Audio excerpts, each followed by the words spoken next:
وصول مسؤولي الاتحاد الإفريقي لكرة القدم إلى مصر تمهيداً لإجراء قرعة دوري أبطال إفريقيا والكونفدرالية في مقر اتحاد الكرة، وسط ترقب كبير لاحتمالات المواجهات، حيث يرغب سان داونز في مواجهة بيراميدز للثأر من خسارة النهائي السابق، بينما يفضل الأهلي مواجهة نهضة بركان وتجنب المواجهات المبكرة أمام الترجي.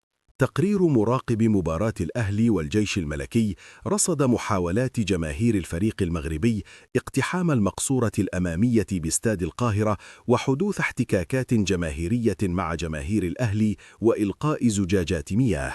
جماهير الأهلي تسببت أيضاً في إيقاف المباراة أكثر من مرة بسبب إلقاء الزجاجات على أرض الملعب وإصابة أحد لاعبي الفريق المغربي، مع اجتماع لجنة الانضباط بالكاف لاتخاذ قرارات عقابية محتملة على الطرفين.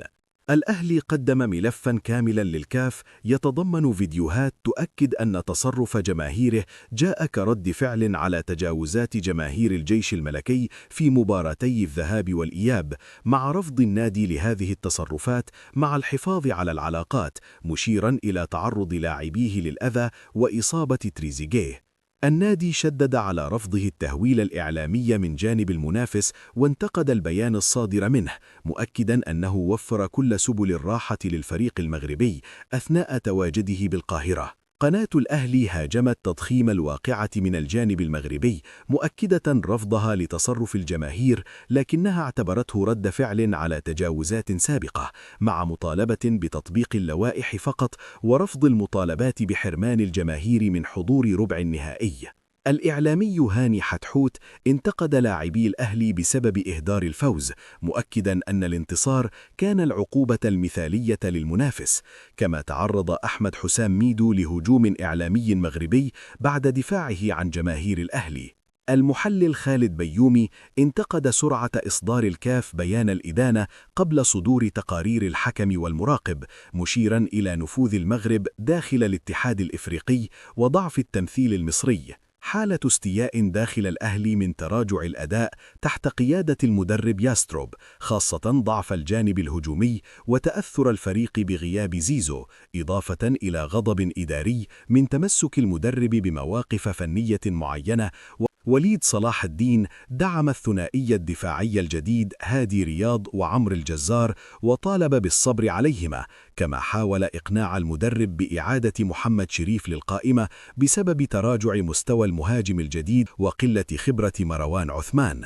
خسارة سموحة أمام الاتحاد السكندري قبل مواجهة الأهلي، مع خروج اللاعبين المهددين بالإيقاف دون إنذارات، بينما أخلت النيابة سبيل 35 من جماهير الأهلي المحتجزين بعد مباراة الجيش الملكي.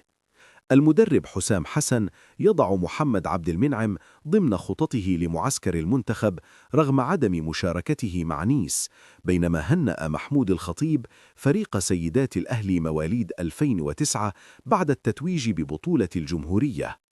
عمرو الحديدي يرى أن مواجهة نهضة بركان أسهل نسبياً من صن داونز والترجي، مؤكداً أن الأهلي يجب أن يكون مستعداً لأي منافس، مع الإشارة إلى رحيل اللاعب يوسف الفحلي عن الفريق المغربي. الإشارة إلى أن الهلال السوداني أحرج سان داونز في دور المجموعات، مع ضرورة استعداد الأهلي لأي نهائي مبكر، مع مطالبة محمد شريف باستغلال تراجع مستوى المهاجمين لاستعادة مكانه الأساسي. تقييم فني يشير إلى أن مروان عثمان مهاجم واعد يحتاج لصناعة فرص أكثر، بينما تعرض كامويش لانتقادات بسبب إهدار فرصة سهلة، مع الإشادة بدور إمام عاشور الهجومي رغم حاجته لاستعادة ثقة الجماهير. مطالبات بإنهاء عناد المدرب تجاه مشاركة بالعمر أساسياً، مع دعوات للاستماع لنصائح عادل مصطفى. شريف عبد المنعم أشار إلى أن الإصابات وغياب عناصر مؤثرة مثل تريزيجيه وزيزو وخروج عاشور عن النص أثرت على النتائج، مع رفضه المبالغة في المطالبة برحيل المدرب، مؤكداً أن هذا المستوى هو المتاح للمدربين الأوروبيين في إفريقيا. يرى شريف أن الجيش الملكي كان يسعى لإثارة الأزمات منذ البداية، مؤكداً رفض تجاوزات الجماهير من الجانبين، كما اعتبر أن الفريق الذي يتفوق على بيراميدز سيكون الأقرب لحصد اللقب هذا الموسم. انتقاد قوي من محمد عبد الجليل لأداء الأهلي تحت قيادة ياستروب واعتباره بلا شخصية هجومية، مع التشكيك في اختيارات المهاجمين وانتقاد التعاقد مع كامويش وتفضيله محمد شريف عليه، مؤكداً أن الفريق يحتاج مهاجماً يسجل من أنصاف الفرص. عبد الجليل يرى أن إدارة التعاقدات الهجومية تعاني منذ سنوات باستثناء وسام أبو علي، كما انتقد إشراك إمام عاشور سريعاً بعد انتهاء إيقافه، معتبراً أن اللاعب كان يجب أن يعاني أكثر لضبط الانضباط داخل الفريق، رغم اعترافه بقيمته الفنية الكبيرة وأهمية حفاظه على علاقته بالجماهير.